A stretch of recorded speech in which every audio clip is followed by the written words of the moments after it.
Good evening, everyone. You're in the spotlight with Brian Garner for this Thursday, September the 13th, 2018. Good to have you all here for our second of two shows this week. I almost forgot what day it was. Wow.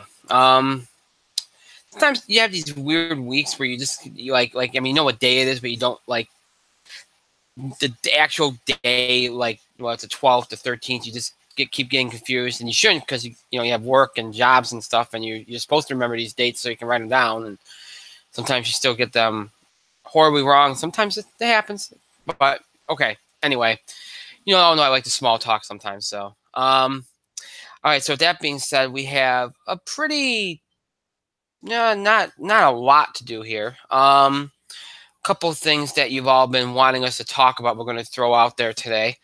And then a couple more interesting pieces of info about what we're going to be doing on the show going forward. So we got a little bit of things, a little bit of stuff to get to. Not as much as Tuesday, but, enough. So with that being said, let's get into our usual rundown here at the start of the show. As always, if you'd like to participate in the show and have your voice heard, you can email us at itspotlight411@gmail.com. You can also follow us and tweet us at itspotlight411. Remember, hashtag itspotlight411 is what you want to use when tweeting at us on Twitter, or when you're talking about us on Twitter. Use that hashtag if you could. And on Facebook, just search In the Spotlight 411, and then make sure you like our page so you can follow us and have fun with that. So what we got on tap for tonight, we got some box office stuff to get to in the box office beat. We got some DC news, which everybody's been wanting to know my thoughts on this, because you all know I'm a comic book fanboy and that kind of thing. But obviously, it was a big story yesterday, and it's one of the bigger Hollywood stories of the week, and that is Henry Cavill leaving the role of Superman. That was a big piece of news yesterday, and there's all kinds of speculation of what it means. We'll get into all that.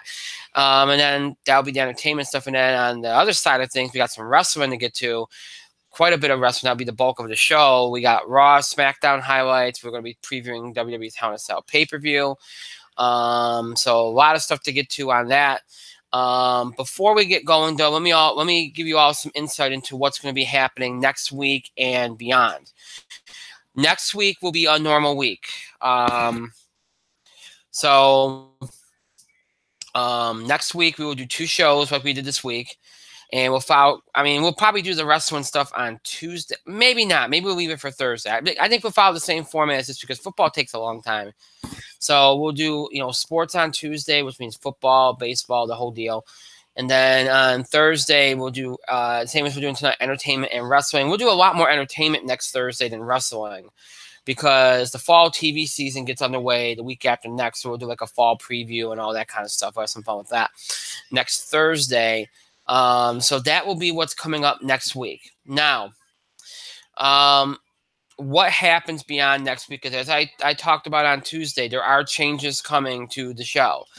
More or less, we're just going to be expanding, but we're also going to be kind of separating the show out. So, the sports shows are going to have their own name. The entertainment shows are going to have their own name. The wrestling shows will have their own name. So, that's kind of what we're going to be doing. And, I know I've kind of been giving this information out in pieces, so it's been kind of like a follow along as we go kind of thing. But I think that's probably been for the best, instead of just dropping all on you all at once. Obviously, this will not start next week. The plan right now, this is where I'm at right now, just for total transparency here, okay? Where we're at right now is this, okay? We know what we're going to do as far as the structure of the show and what we're going to be doing as far as the schedule and all that kind of stuff. The question is this. Have we confirmed where we're going to be moving the show? Right now, I feel like I'm going to be going to where I want to go, but I'm not going to get into where that is yet, because I want people to go crazy yet. But right now, it looks like we do know, but final decision will be coming probably within the next day or so. The second part of this is, what do we do about a co-host? What's the deal with if is Mike going to be back? Look, you're going to have Mike on this show in some capacity at some. People keep asking me about him. He'll be back on this show in some way, shape, or form. Whether he's here every day or every night, I should say, I don't know. I don't know what is going to be going on with him. He'd like to still be involved. I've spoken to him about it. We've gone back and forth for a few weeks about it. Really, it's all about his schedule. He wants to do the show. It's not about not wanting to do the show. It's not like we had a massive falling out or anything like that. His wife just, his schedule changed, and it was very hard for him to do the show. That's why he hasn't been doing it. So we are going to try out. Having said that, even if Mike is still is able to do the show, it's very likely he won't be able to do it nearly as much as I probably like him to do it. So what does that mean? Well, here's what it means.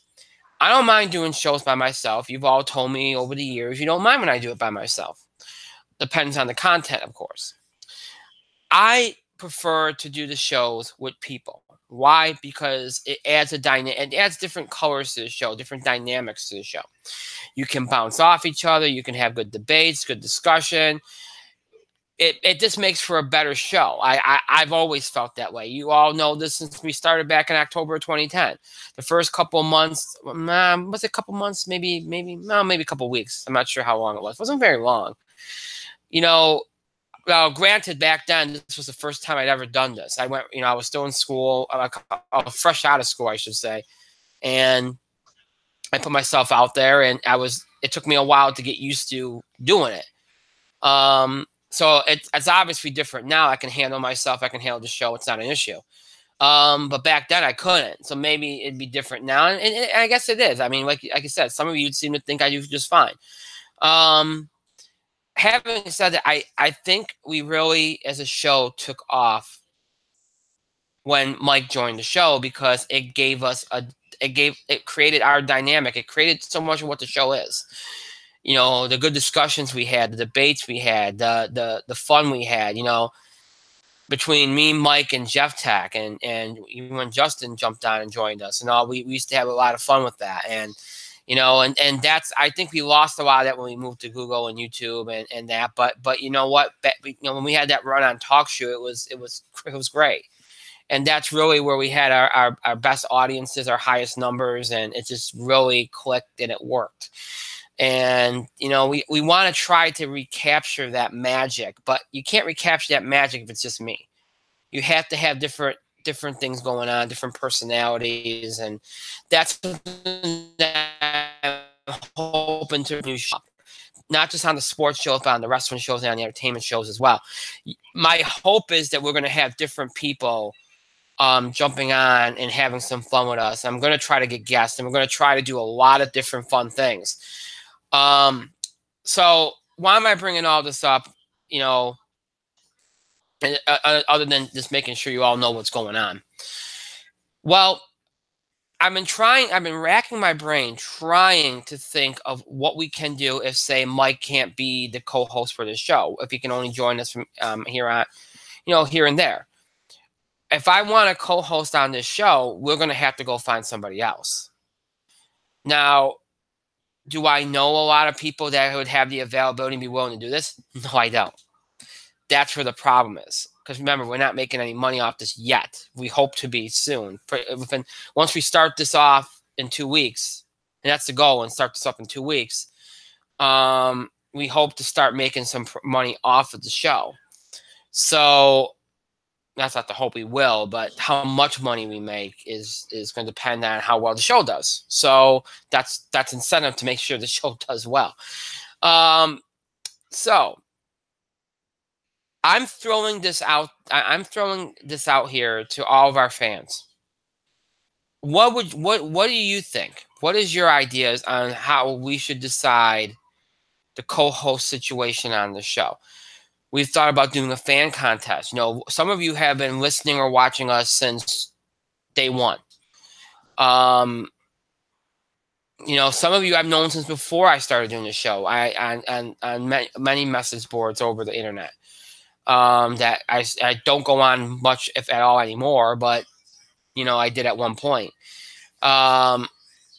Maybe we bring some of you on. I mean, what do you think is an avenue that we can explore here? Or maybe you have a recommendation. Maybe you know somebody that we can contact or talk to or reach out to or what have you. So Let me know over these next few days, over this weekend, what you all think about the co-host situation, how we should handle it. Should we reach out to who should we reach out to? Should we do a contest? Should we maybe do like a revolving door and have, I don't know. Let me know what you think. We always take the feedback very seriously. We've always decided so much what we do on this show based on feedback. So give me it. Never shied away from it before. Give it to me. Let me see what you got, and we'll make some decisions. We'll have some fun. So just throwing that out there, see what people, and really your feedback on any of this, any of the things about what we're going to be doing, and if, positive and negative, please don't hold back, because that's what really helps me to shape what I'm doing is, the feedback we get and how everyone feels about everything and, what you think we should focus on and that kind of thing. So don't be shy. Let me have it. I'm a big boy. I can handle it. Believe me. So let me hear your thoughts on everything that's going to be going on and all that stuff. So I wanted to lead off the show with that. One other thing before we get going on the stuff that we have to do here tonight. I've been since we did the TV awards last Thursday. Oh, no, that's Thursday. Last Tuesday. I'm sorry. I've been telling you all that I'd have the statistics for you related to the awards. And I do this every year. I feel like it takes me forever to give you all the statistics for the awards and let you all know how maybe certain networks did or whatever. Well, just like I do with everything in regards to the awards, I rely on our panel of people that do the tabulation and all the voting and count the votes and all that stuff. Well, my fault. This goes to show you I don't have everything with me because I don't. They never sent me the statistics. I never asked for them. I meant to ask for them over the last week or so and never did. So I forgot to ask for them. That's my bad. So I'll have to ask for them. I'll probably send an email out tonight and then make sure I have it for next week. So my apologies again as to why I can't have these statistics tonight because I forgot. So my bad on that one. So I apologize for that. I promote things and I don't give in. I don't not give in. I don't pony up. So I'm sorry about that. All right. So I just wanted to note that because that was something I was going to do on the show tonight. All right. So with that being said, let's get down to business. We're starting entertainment because wrestling's going to take us a little bit longer. So let's do the box office stuff first because, because it's quicker. And I mean, I swear, I don't think we've had a box office beat since maybe early July that really was something that we could go into in depth about and talk about because it's again, things quiet down. And even though this end of the summer wasn't nearly as bad as we all thought, as we've been talking about the last few weeks, there's been some some sweepers and some surprises that have done very well and held things up at the box office. It still has been relatively quiet in terms of big discussion points. So it hasn't been a lot to talk about. And this weekend is no exception, even though there was some interesting things to take away from this past weekend and some positives. It's still not something that's like a hotbed of like major discussion, if you know what I mean. So, we've now made the transition now to the fall box office season. We've cleared Labor Day weekend. In the beginning of September, you usually see some, action movies, maybe a horror movie. You're starting to see horror movies to get closer to Halloween, that kind of thing. So that's usually the kind of films that you see in early September. And then things kind of build as you get to the end of September. And, and then as you go into October and then the holiday movie season, things pick up really, really, really strongly. So this weekend you had the usual early September fare. It's not like it's drop anything there and see what happens. These are movies that they wouldn't try releasing in like the middle of summer. So they're not movies that they necessarily have a lot of faith in studios, but they're movies that they toss out there and because they think it's a good place for them because they don't have much competition to go off of. So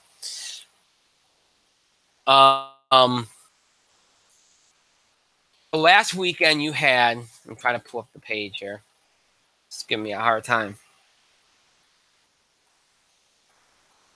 Here we go. Okay. Here we go. All right. So last weekend, ultimately, ended up being a fairly solid weekend. Actually, more than solid. Tremendous, because who would have thought that The Nun would make over $50 million? And really, now this is what's going to happen. This is going to be the big headline to take away from this weekend. Look what it did last year, right out in early September, right after Labor Day. That's when they released it. It did huge numbers. Everybody thought that's because it was it, and it was such a big horror movie, high concept type horror movie. You know, a lot of anticipation, that kind of thing. Well, now you know that's not what it is. Because now, granted, The Nun is part of the whole Conjuring universe, and that kind of helps it too. But you've seen these Conjuring, they don't usually do this well, at least not in this time of year. So you can't. I really truly think that the first weekend of September is a perfect time to release a horror movie, because you get ahead of all the Halloween movies. You don't have as much competition. So that helps. And you know what? At that point, people are looking for something. In early September, people are looking for something different. That's why you see more in the way of action movies, straight up action, not comic book movies, right, but straight up action movies, and more in the way of horror kind of films. That's what you usually see, because you might not have seen too many of those over the summer. If you've seen action movies, they're usually big franchises or big blockbusters, you know, and maybe you see like one horror movie per summer. That's really it. So, you know, it's something different that people have been waiting for.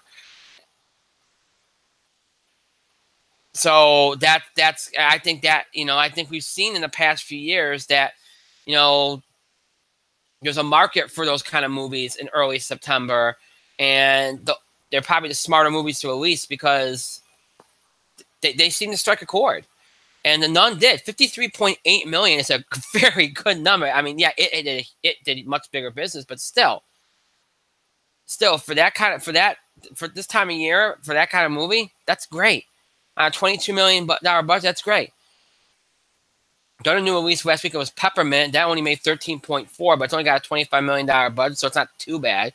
And then you had Crazy Rich Asians, which dropped from first to third with 13.1 million, a 40% drop off there after its fourth week, which isn't too bad. The Meg dropped from second to fourth, 6 million, a 42% drop, which in its fifth week is not bad. And everything else under 5 million, including Screen Gem's Searching film, which dropped from fourth to fifth with 4.5 million. Searching, starring John Cho and Deborah Messing, which has made some decent amount of money, 34.1 million to be exact. So, look, when first weekend of September, having a $50 million movie instantly makes that weekend a win. Okay, Crazy Rich Asians holding up well, Meg holding up okay. That helps make it a fairly decent weekend, along with what Peppermint drew. So between the top four, or I should say top four. You know, it's pretty good. Even though everything else dropped below 5 million, it's pretty good. So it ends up being a positive box office. And the box office comes into September with some good momentum of all the big surprises that happened late in August. And now with The Nun doing with it, it really goes into the middle of September when things finally start to build back up. Lots of momentum here. It's been a very positive period here for Hollywood and all the studios. They have to be very happy with how things have gone so far this year, after having a disappointing, you know, March and maybe even April. It's really turned around over the summer and into the fall. So that's, you know, it's kind of the opposite of last year if you think about it. The first half of the year was stronger than the last half. Now it's kind of vice versa. So, you know, I guess, hey, it's better than being bad all year round. So a very positive weekend at the box office with The Nun pulling in a big surprise number, really exceeding expectations. And now this weekend you have a big blockbuster that you would normally see in the summer, but not happening this year. But not this film. The Predator will be opening, and that's like a summer movie in September. That's a huge, but it's kind of doing what it did last year. Even though it was a horror movie, Predator is, you know, a sci-fi action film, but it's in the same vein as, you know, it's kind of like a big budget blockbuster. There's nothing in September. Let's just stick it there and see what happens. And we talked about over the last few years how, you know, some movies that, you know, big blockbusters, you know, if there's too much stuff going on in summer and during the holiday movie season, they're finding other times of year to be released. We've seen how big of a month March has become, and even February.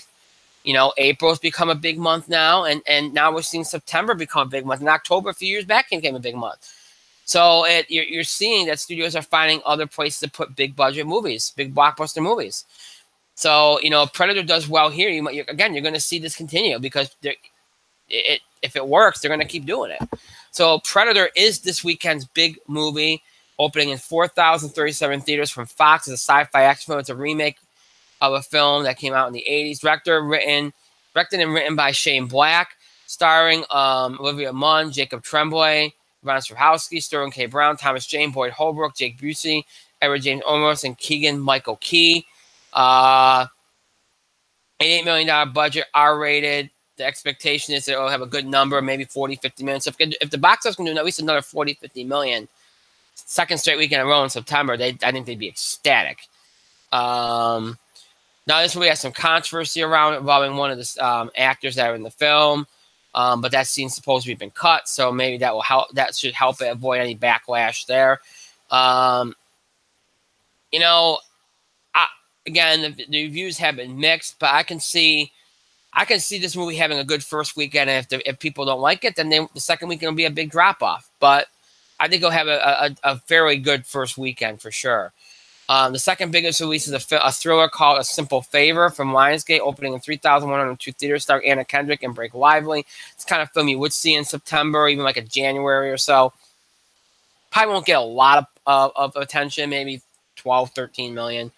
Predator's going to get a lot of the attention. Plus, I mean, The Nun's going to fall off very, very hard because that's what horror movies do. But I could see that movie doing a little bit better than even A Simple Favor because, you know, as we approach Halloween, you know, that those horror movies are going to be sought out. And I know it's still, Halloween's well over a month away, but still some people are starting to get in that mode. So the second biggest release this weekend is a movie called White Boy Rick. It's a crime drama from Studio 8, opening in 2,504 theaters, R-rated. Starring Matthew McConaughey, Jennifer Jason Leigh, Bruce Dern. Again, you know, given the theater count, it's also $29 million budget, and it's R-rated, so not expecting a lot from it. And its theater count, you wouldn't expect a lot from it. Maybe 6, 7, 8 million, maybe 8 million, I would say. You're going to see a lot going on there with that film. And then you got Unbroken, Path to Redemption from PureFlix, opening in 1,620 theaters. It's a drama. It's another Christian film, which, again, the market's been very good for those films. PG-13, you know, maybe 3, 4 million. Can't see it doing much more than that. Even that might be optimistic. So this weekend's going to belong to Predator, I think, far and away. So I'm going to say Predator. I'm going to go 50 to 55 million. I could do better than that. I don't know if I see it in September. It's still kind of hard for a movie to do better. It was kind of like one of those rare exceptions. But it could do better. It could do better. You know, do I see it breaking 100 million? No, but I think the highest it could probably get is like 80, but we'll see. But I'm going with 50, 55 million for the Predator. I'm going to lowball it a little bit. And second, I'm going to go with The Nun around, let's say about 14, 15 million. Should be a big difference between first and second. I'll go with A Simple Favor in third with around 11, 12 million. Let's see.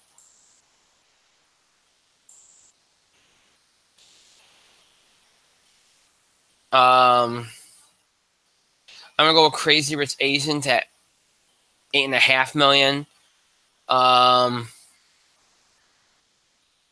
Peppermint around 7.5. White Boy Rick around 7. Both movies. That's right. Those last 3 movies I mentioned should be very close.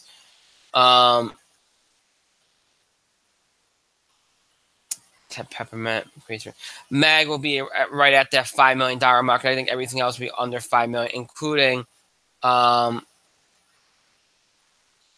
Unbroken, Path to Redemption, which again I don't see making more than 3 or 4 million. So that's how I see this weekend's box office going. I think it'll be another positive weekend on the because of the Predator, and that'll be good, very good start and run here in September for the box office, I think. Next weekend, you have 3 new movies, a documentary, Michael Moore's documentary, Fahrenheit 11/9, will be opening wide next week. The House with a Clock in Its Walls, fantasy film from Universal. We try to get the family audience out. That'll be one of the bigger releases next weekend.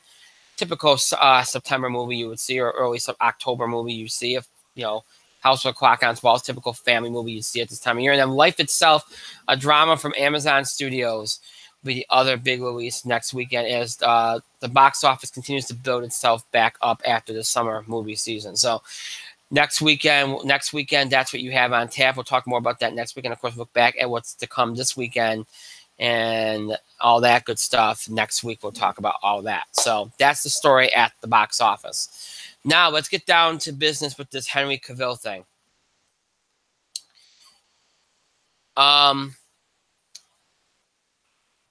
So much of the focus over the last, year has been about Ben Affleck leaving the role of Batman, which I think is probably one of the worst kept secrets in ever. Because it's obvious that he is, even though it hasn't been confirmed, it's obvious that he is. He's got a lot of problems right now in rehab and all this, and we wish him well and hope everything will be okay. But,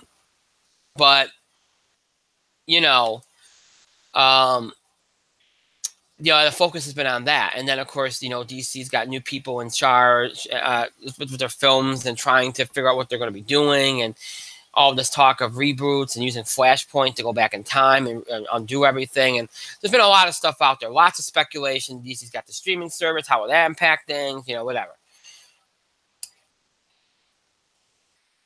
So all this focus on these things, especially Ben Affleck.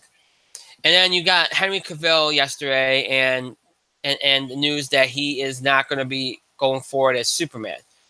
Now, look, was I surprised about this? I mean, it did. I guess it blindsided me a little bit. It blindsided me because of the timing of it. He gets it just, and the reason for it, which was apparent because talks broke down for a cameo in next year's Shazam film. And then, of course, then it got right out that, hey, they're not going to do another Superman thing. So with that, and with that happening, and he's gotten a lot of buzz from Mission Impossible Fallout. He's a very busy actor, and you all saw how complicated things got when he had to try to do the reshoots for but for Justice League. And, had the whole facial hair thing and everything else. And, he's got a new, new role on The Witcher on Netflix and everything. So he's busy, which apparently that role came about because of the fact that, he I guess, it was, he kind of knew he was going to be done with Superman. So,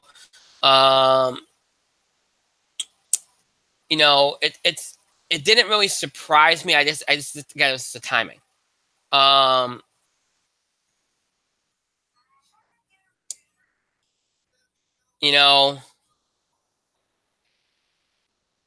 It's not really clear who initiated. Like, did Henry say, you know what, you're not going to use me, I'm done? Did Henry say, I'm just done in general? Did the studio say we want to go in a different direction? I mean, it's kind of like you're getting mixed signals. His agent was on Twitter saying that, and kind of indicating that it's not over. He could come back to the role, and then there's, but then it seems like Warner Brothers is moving on. There's even rumors of Michael B. Jordan, who recently played Killmonger in the Black Panther film, could end up being Superman. Like, there's all kinds of things out there. There's a lot of speculation out there, not just about Superman, but about anything DC. And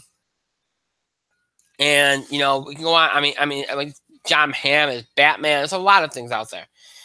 How do you react to this? Well, okay. DC is trying to get their house in order. They got Kevin Shazara. I'm going to butcher this name. I apologize. Shazara, and Warner Brothers Pictures Group Chairman Toby Emmerich are trying to figure this out. They're trying to figure out what they want to do with DC Universe. They know they want to keep Wonder Woman intact. They got Flash coming up. They got Aquaman coming. They're putting a lot into those two films. And they're trying to, the Joker films they're doing. They're trying to kind of get them. And I think what they're really just trying to do is try to make good films and try to build up a goodwill. And then they can kind of go into maybe going back into more of the Justice League caveat. To me, my whole reaction to this is, and I'm trying to form my words and kind of be coherent in this because, like I said, I didn't really surprise me as much as the timing blindsided me a little bit.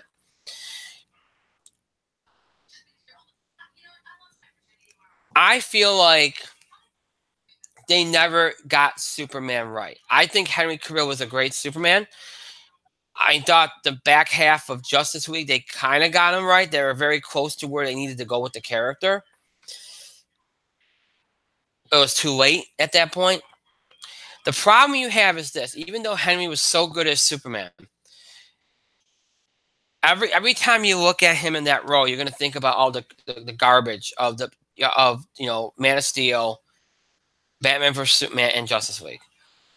That's why it almost benefits them that, okay, clean slate, go with a different Superman actor, go with a different Batman actor, but now people are going to say, well, so doesn't that mean you have to recast Wonder Woman? And no, it don't, because Wonder Woman worked, and people like Gal, the critics like Gal, the fans like Gal. People seem to take to Aquaman, people seem to take to the Flash. If people like those things, don't mess with them. We've seen comic book movies reboot and change things up before. X-Men's done it just fine. DC might have to look into that. Just say, do a Flashpoint type thing. Do something where you go back in time and kind of start over and just start over with the things that you need to start over with. Don't ruin the things that you've done well. There hasn't been a lot of things you've done well, but what you've done well, I wouldn't mess with, because you need something to build around. You need something to build around. So build around Wonder Woman. If Aquaman works out, build around Aquaman. If Flash works out, build around Flash. Build yourselves up again. Do a new Batman. Do a new Superman. And do it the right way. Just make good films. They don't have to all be interconnected like Marvel, but if you want to be interconnected, build things up. Because that's the thing that screwed DC from the beginning. They wanted to do what Marvel did, but they didn't want to take the time to lay it out and do it right. That was the problem. They wanted to, and a part of the problem was that when Marvel got going, Warner Brothers was right in the middle of the Christopher Nolan Batman trilogy, and Christopher Nolan wanted no part of a shared universe. If Batman had been left if Christopher Nolan never comes on the scene and Batman had been left lying on the table somewhere for well over a decade, then they wouldn't have had a problem. They could have started things right out of the gate and kind of ran parallel to Marvel the entire time. They could not do that because of what was going on with Christopher Nolan's Batman. They kind of had to wait, and then they tried to catch up by rushing through things, and you saw what happened. It's a shame, because I think DC could have been right up there with Marvel. I really do. But these things happen. Now they have to, they're retooling and they're trying to focus on just making good films. And look, that's the way they got to be. It's the way they got to be.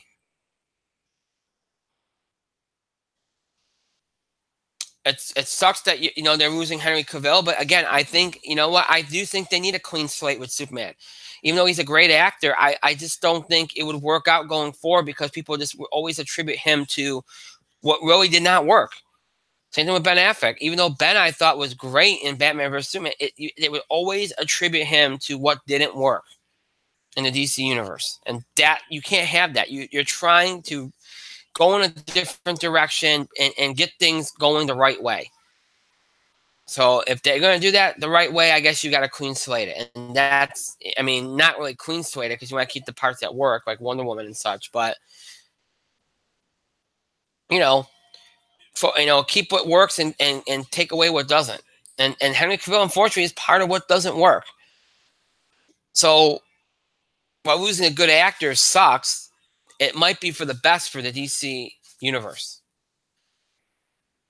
Now look, Henry's career is taking off. He's going to be just fine. He's going to be just fine. And who knows? Maybe he can come back to the role. I don't know. Again, you were getting mixed signals yesterday. But it's going to be very interesting to see what else comes with DC. Are they going to confirm Ben not coming back? Who's going to be Batman? Who's going to end up being Superman someday? What beyond? We know about the movies that are in development, the Joker movie, and we know what DC streaming service is doing. We know about Supergirl. But what else are they planning? Where else are they going with this cinematic universe? You know, what happens after Aquaman, Wonder Woman 2, and Flash? So much is uncertain. And it makes it interesting because you know that there's new management and you know that they're trying to fix things, and they're really, you know, they're even taking swipes at themselves now, realizing that they were wrong. They were very, very, very wrong in how they did things. And now they're trying to turn in another direction and do it right. So we'll see what they do. And yes, there was a big development on the road to kind of trying to save this cinematic universe. We'll see what else happens in the coming days, because I think that over the next month or two, we're going to get some ideas on where this whole cinematic universe is going and what the future holds, and it's going to be interesting. It's going to be very interesting. All right, so I said box office beat and Henry Cavill were the two entertainment topics we were going to discuss, and we did them. So now we move on. We jump into some wrestling. So we're going to talk a little bit of Raw and SmackDown first, and then we'll go into Hell in a Cell. This ain't going to take as long. I mean, look, we got some things to do here. It ain't going to take as long because I'm the only person here. So, you know, because of that, we kind of worked through the matches and such quickly. I thought about addressing questions and comments from the fans, but I decided not to. Why? Because, you know, I think those kind of work out better when we have somebody else here with us, but also because I figured, you know what, Tuesday's show was a little bit of a longer show, so why not make the Thursday show a little bit shorter? So we won't do that. So anybody that sent questions or comments in, we will address them on a later show. We will have more wrestling shows coming up, so no worries on that. So let's get into it. Let's get into Raw and SmackDown. I really don't, again, much like I have over the last couple weeks, I don't really have a lot to say about Raw and SmackDown. I thought they both moved the stories well, set the stage for Hell in a Cell pretty well for Sunday. First of all, the big news with Renee Young joining the Raw commentary team. Coachman becomes the host of the pre-shows for the network. I thought it was a good move. I like Jonathan Coachman, but it was pretty obvious he wasn't working on commentary. Renee Young did a pretty good job. Plus, it fits what WWE is trying to do, but using women in prominent roles. So I like the move. I thought, again, Monday night was good. I thought that the ending with Strowman and Reigns was effective, although shocking because I pretty much figured Roman's going to win on Sunday. So for him to kind of stand tall on Braun at the end was kind of interesting. I like the stuff with the heels and stuff at the beginning. You know, I thought they furthered all the other feuds well. I thought they did a very good job setting the stage for everything on Monday. And I liked the Triple H segment. The whole Triple H, Shawn Michaels, Undertaker thing. We talked a lot about that last week with the rumors about Shawn coming out of retirement. That's going to be interesting to see how that unfolds going forward here. I can't imagine that next week we'll have a whole lot with it. I imagine the week after will, because we'll be closer to Super Showdown. And they've already done so much build-up already, but it's been an interesting piece of the show for sure. So Raw did it. I mean, again, there's not much to talk about with Raw. Because and really even SmackDown, a lot of it was just, you know, go home shows. You know what they do, the final build-up. And, you know, usually don't get too many earth-shattering developments. It's usually just, you know, layering on things and just further solidifying the promotion for the matches that you have coming up on Sunday. And that's what SmackDown did too. The main event with Maurice and Brie, which was an interesting main event, and women did a good job there. They built up the mixed tag match with Bryan and Miz as well. Bryan and Brie versus Miz and Maurice. You know, the Orton Hardy stuff got some good build. The Samoa Joe night thing with AJ Styles was great. He's been doing some great work there. Becky and Charlotte stuff's been really well built, and they did some good build up on Tuesday as well. That match really should be in the cell. It really should be. It fits, but whatever. So, yeah, SmackDown I think did a very, very good job in terms of layering out things. I think a lot of the SmackDown feuds are just much more interesting than the Raw feuds. And I think we'll see that on display on Sunday. So, but yeah, there's not much to say about Raw and SmackDown other than the fact that they did a very good job of building up the paper. I think this paper's been very well built. It took some good momentum from SummerSlam. And I think in Raw's case, it really does help that they have a Universal title back. So it makes things interesting for the show. But yeah, I think they did a very good job of moving things and setting things up. And of course, I forgot to mention, probably the biggest development from Raw was the announcement that Mick Foley will be the special guest referee of the Roman Reigns Braun Strowman match. It makes you wonder if Mick Foley will factor into the decision. Maybe that's how, you know, they cover for Braun losing or something. I don't know. It's an interesting foil that I would have never expected. I would have never expected something like this in this match, but I think they had to do something to kind of add some appeal, I guess. And That's what they did. So it should be interesting to see how Mick Foley's role, especially 20 years after the match between him and The Undertaker. So, and it's good to see Mick back on TV and, doing well and lost a lot of weight. Looks good. So, I've been kind of happy that we've gotten the break from Kurt Angle. I mean, I like Kurt, but I think as a GM, I think he had run his course. I kind of hope that they go for a new GM because obviously Corbin won't stay in that role. But I kind of hope they go for a new GM. I didn't mind when Foley was in the role because it kind of like, okay, you knew that, Foley was never going to wrestle again. Or Angle, you don't know that. Angle is probably going to wrestle again. And, I just thought Foley had more personality. And even when he forgot things, he kind of made it work. Angle has a personality, but it seems like a lot of it been sucked out of him being the GM. So I've kind of been happy about the break from him as a GM. But, we also know he's training to come back in a match. So we'll see what that entails. And the match, we'll be seeing him back on TV soon in some form. All right. So with that being said, again, Raw and SmackDown did their thing. They built the matches very well, and that's all I can really say. I mean, there wasn't a whole lot of big highlights or big headlines to take away from either show. Just a lot of build up for Sunday. So with that in mind, let's jump into Hell in a Cell. Let's preview some matches here, and let's do, as we always do, we start with the pre-show matches. I don't know, did they announce any pre-show matches? I don't see any yet. No. Yeah, they didn't announce any pre-show matches yet. So, I mean, if they, they didn't announce any pre-show matches. So, if we don't have any announced, we can't talk about them. So we'll just talk about what's on the main card. I would imagine. Oh, before we talk about the main card, I would imagine they will add another match too. I imagine they might add Owens, Bobby Lashley onto the card. I'd imagine they'll do that. Maybe one other match. I don't know what it'll be, but I'd imagine they add at least one more match to the card beyond just the Owens Bobby Lashley match, which I think will be added. So, but yeah, you can expect at least one or two matches added. Probably likely at least an Owens Lashley match. All right, so the matches that we do know about. Again, we don't know about any pre-show match, but we know about what we know about a lot of other matches, and we'll start off with the SmackDown. Wow, Brian can't talk tonight. Ooh. SmackDown Tag Team Championship match between the New Day, who are the champions, versus Rusev and Aiden English. This was a surprise because I thought for sure the Bar we're going to get this match, and I wonder if a lot of this is because Rusev, kind of had that push in midsummer and then got kind of cut off at the knees for a while. I wanted just kind of like a makeup to him.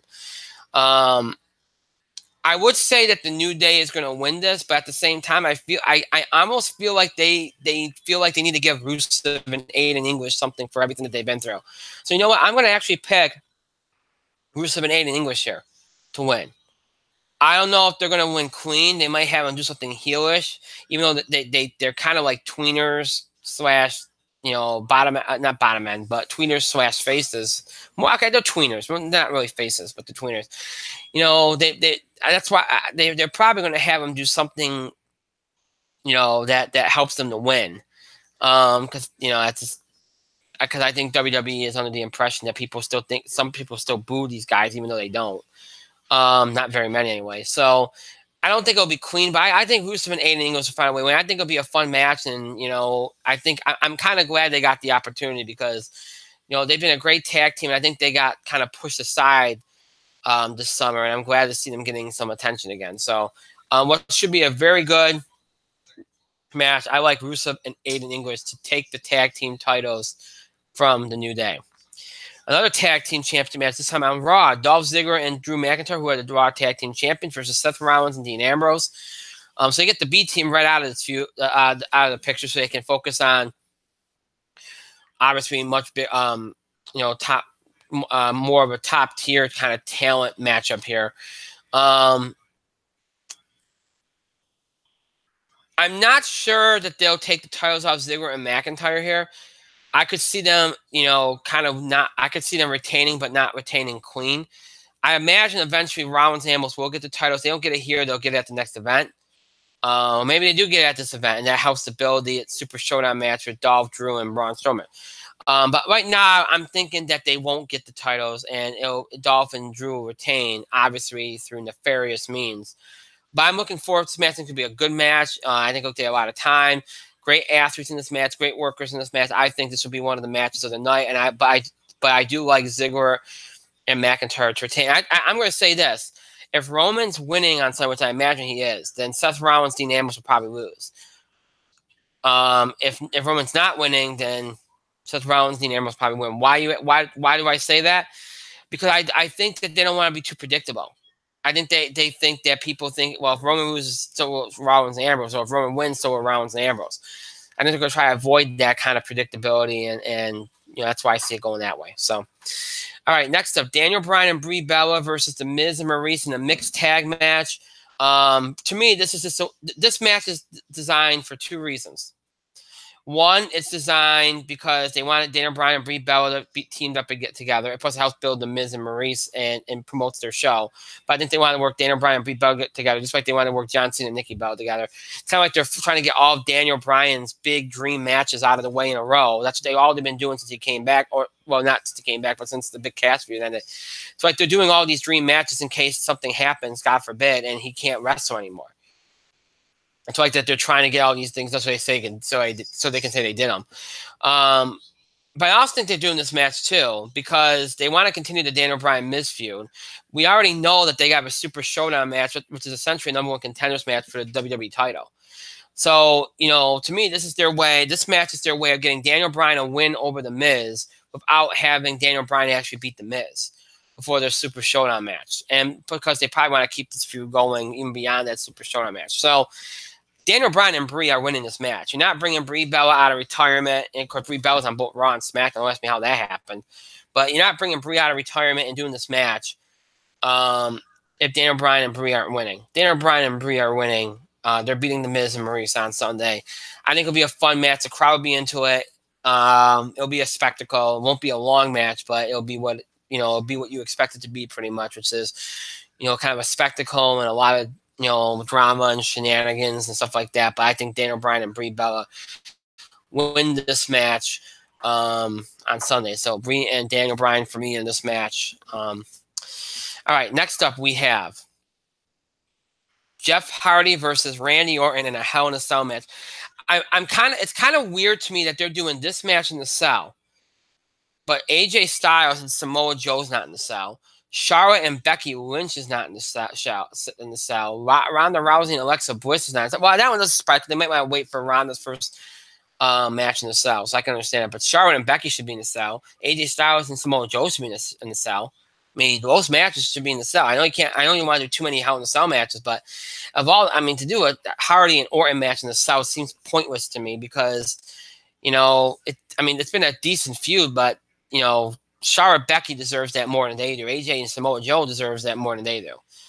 I just don't get it. But and look, we've had more Hell in a Cell pay-per-views. We've had more than two Hell in a Cell matches, so it wouldn't have hurt them to do it, to do more. But they also don't want to water the whole show down either. So, but anyway, it is in the cell, and I think the reason is because they want to get over how sadistic Orton is now. They're really trying to push him, not only as a heel, but as a sadistic heel. They're trying to go back really towards rated RKO without being that bad, without being that extreme.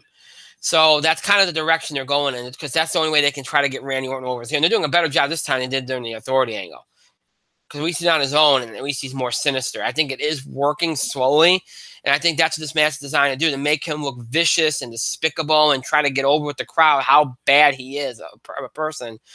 And so that when they move him on to a bigger program, probably AJ Styles, the crowd firmly against him as a heel, and he's that sadistic heel that we really haven't seen too much of in WWE for a long time, and Orton used to excel at it. But that seems like the direction they want him to go in, is that sadistic, psychotic type, he's hearing voices in his head type heel that he used to be in his heyday. That's what they're trying to bring back. I think they're using this Jeff Hardy match to try to, get that across to the crowd that this is a different Randy Orton than the one they've been cheering, even the one that they maybe were, I don't say they were booing during the Authority, they're more indifferent, but that, he's even different than when he was in the Authority. He's aggressive, he's extreme, he's he's a psycho. He's a sadistic guy, and that's what they're trying to get over. And I think this match is designed to try to help that along. That being said, obviously the match will get a lot of time. And it should be pretty brutal, and I think Randy Orton's going to win it. Because I think that's what the match is designed to do, for him to make a statement. This is probably the way they write Jeff Hardy off TV for a little bit. Because I think they've been wanting to, and I think, you know, Jeff's a trooper. He works through a lot of injuries. I think they've been wanting to write off Jeff, and I think this will be their opportunity to do so. I think they'll have Orton just completely destroy him, and we won't see him again for a long, long time. I mean, he's even teasing coming to the ring on Sunday as brother Nero, so it's kind of like he wants to get that in, so because before he goes away for a while, and, you know, if his brother potentially not being able to wrestle much anymore, you know, it might be his way of trying to get that announcement of that brother Nero character in before his brother's no longer in the company, and heck, in the event he doesn't even come back, you know. But yeah, Randy Orton, I think, will take this Hell in a Cell match from Jeff Hardy. Next up, we have SmackDown Women's Champion Charlotte Flair versus Becky Lynch. One of the matches I'm looking forward to. This one might be a steal the show kind of match. It's viewed as personal. It's got a lot of history. You know, obviously WWE botched this a little bit. They thought people were going to boo Becky. Well, since the night they did the turn at SummerSlam, the crowd has been firmly on Becky's side. The crowd has turned on Charlotte. So I would expect that this match will be like an official double, even though they've already kind of softened on things over the last few weeks where they've kind of represented Becky more as a tweener type character. They haven't really turned Charlotte, and, you know, Becky's not like a total face either. So this match, I think, is the match where they kind of define the roles. But I could see this being more of a double turn here. Becky will still keep her edge, but they'll firmly make Charlotte a heel in this match, I think. I don't see Becky winning here. I think Becky should win here. I think she needs to win here, but I don't think she will. I think this will be a good long match with Charlotte retaining the title. I think Becky will get another chance, but I don't think she'll win it here. Hopefully she wins it at some point, but who knows with the way WWE does things. But yeah, I think Charlotte will retain here. And I could see, you know, them doing a double turn here and having Charlotte, you know, go heel and use nefarious means to beat Becky here. I know it's a Hell in a Cell match, so, not Hell in a Cell. You know, what was I going to say? I think they'll just, you know, have Charlotte turn heel and use nefarious means. Maybe they'll even do like the Ziggler Del Rio match where it was a double turn. That was the way that was an interesting thing to see happen on screen. Maybe just something like that. But we'll see. But I like Charlotte to retain the SmackDown Women's Championship against Becky Lynch. Next up, we have Raw Women's Champion Ronda Rousey versus Alexa Bliss. This match is an easy one. Ronda Rousey will win this match handily. They just got to get Alexa Bliss out of this feud. She's got I don't say bigger things, but she's got a match with Trish at Evolution. So this is the end of the feud here. I think Ronda goes over. I think Alexa will make it a little bit more representative. Maybe she'll stall a little bit. Maybe she'll get a couple of things over on Ronda. But yeah, Ronda's going to beat Alexa handily here. It probably won't even be a long match. So Ronda Rousey retained. Not much else you can say about this match. Next up, we have WWE Champion AJ Styles versus Samoa Joe. Joe should win this match. He won't. I feel bad, but he won't. He's hot right now. These two, this feud wasn't very good. But then, boy, at SummerSlam, it really took off. And since then, it's been fascinating to watch. All the SmackDown feuds for the most part have been. But this one especially, it's been great. I mean, the mind games he's playing with AJ Styles, how personal it's got with the family, I think it's been really good. It's the kind of stuff WWE used to do all the time. It's the kind of stuff we need to keep seeing. I think this match will be intense. It'll be brutal. Joe can bring intensity like nobody else. And I think AJ, you know, with Joe bringing the intensity the entire match, because he's going to have to, given the way they built it. I think that's going to help AJ because AJ tends to do better when his opponent's more intense. So I think that'll help AJ in this match. You know, because AJ, I think, laid some eggs against some quality opponents this year that he shouldn't have been. I think a lot of his matches have been better in recent months, and they haven't been. I think that's a knock on him more than anything else.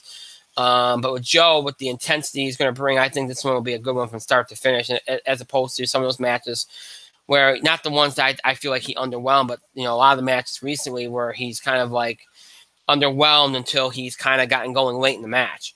You know, earlier in the year, I thought he was just underwhelming in general, but not lately. It seems like the first half of the match it's slow and underwhelming, and then it picks up in the second half of the match, and then it kind of ups it a little bit. as far as how you feel about it. So, yeah, but I think this will be a good match. I think it'll be a long, intense, dramatic match, compelling match. I think AJ is going to find a way to win. I think that, it'll be one of those things where Joe's going to come out looking good because that's how good AJ is. He always makes his opponents look good. But unfortunately, I don't see Joe winning. That sucks because Joe needs it. But with the WWE video game coming out next month, I don't see AJ as a cover star. I don't see him losing here. Plus, I think they're going to be transitioning into AJ and Orton, and maybe down the road AJ and not AJ and Daniel Bryan, but maybe Orton and Daniel Bryan or something like that. I don't know. Either way, I think AJ is going to retain here. What should be a very good match. Might be the match of the night. The main event and the final match we have to preview is the Universal Champion Roman Reigns versus Braun Strowman, a Hell in a Cell match with Mick Foley as special guest referee. As I mentioned earlier, Mick Foley was the late ad here. I have no idea why they're doing this other than maybe just, anniversary of the 20 years with Mick Foley and Undertaker's match. Or if they just wanted to do something to make this match more appealing because you had Reigns and Strowman a lot and you've had them no DQ a lot. I don't know what the reasoning was. Mick Foley's kind of teasing being involved.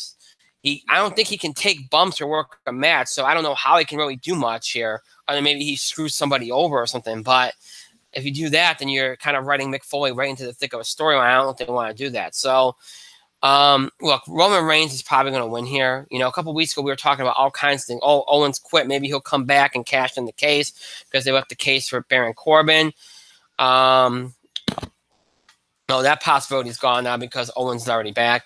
I mean, they could always have Baron Corbin do it because to me, that Braun Strowman case thing with Baron Corbin seemed awfully suspicious.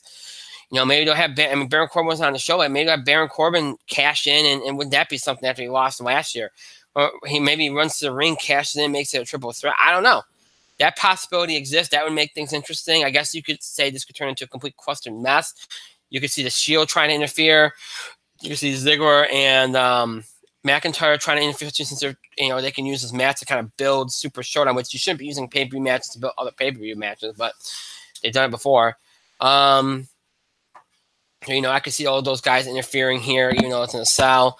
So I think there's going to be a lot of overbooking and there's going to be a lot of shenanigans and all kinds of stuff. But I still think it's going to be an interesting match. Roman Reigns and Braun Strowman are always good together. They have a great dynamic. They're probably each other's best enemy as far as best feud goes. It'll be a good long match. They'll have a lot going on with the Shield and Drew and Dolph and who knows with Foley and whatever the case may be, I think Roman Reigns will retain the championship here. And the only way I don't see Roman Reigns coming out with the title is if they run some kind of screwy situation with the case, which Baron Corbin now has because Braun gave it to him. Maybe they run something where Baron Corbin cashes in or something. Other than that, unless something like that happens, I think Roman Reigns is walking out of Hell in a Cell with the Universal title, which it's great to be able to preview Universal title match at 2 straight pay-per-views in a row, isn't it? Been a while.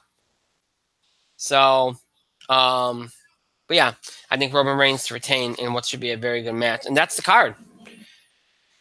That's all the matches. Obviously, like I said, there'll probably be some pre-show matches we just don't know about yet. They'll probably add a match or two. More than likely, Owens and Bobby Lashley should be one of those matches. So, yeah, that's it. That's the card. There's not much else I can say about any of those matches, and and what's or angles or storylines. There's not much else I can say about them. So, like I said, we were going to do questions and comments, but again, with nobody else here, it's kind of hard to do that. Plus, I'm not nearly as knowledgeable as I'm wrestling as I am entertainment and sports, so I try to avoid doing that by myself if I can. So anybody that submitted questions or comments, again, we will keep them, and then at a future wrestling show, which we'll have more coming up. We have more time now, so we'll definitely have more coming up.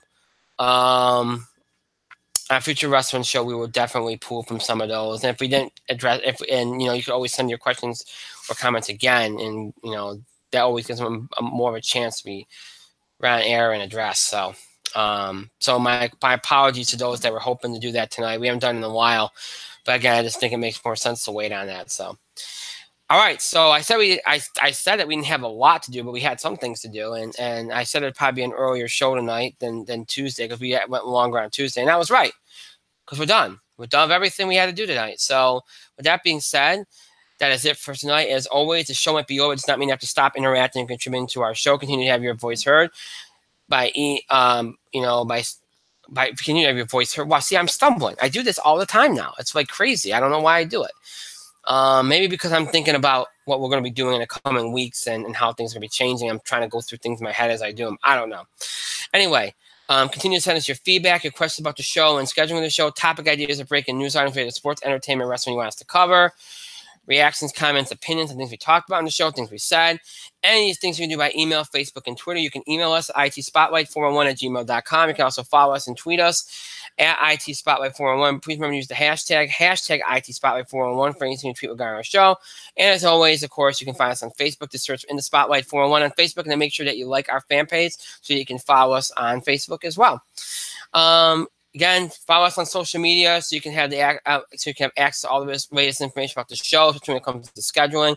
Any postponements or delays, we post that info on our social media pages. So if you want access to that and you want to know what's going on, make sure you follow us on social media so you can have access to all that. And of course, to anything we post on social media, random musings about anything, random thoughts on anything, any other show information, all that stuff. You want access to all of it, make sure you follow us on social media. Follow us on Twitter at itspotlight411.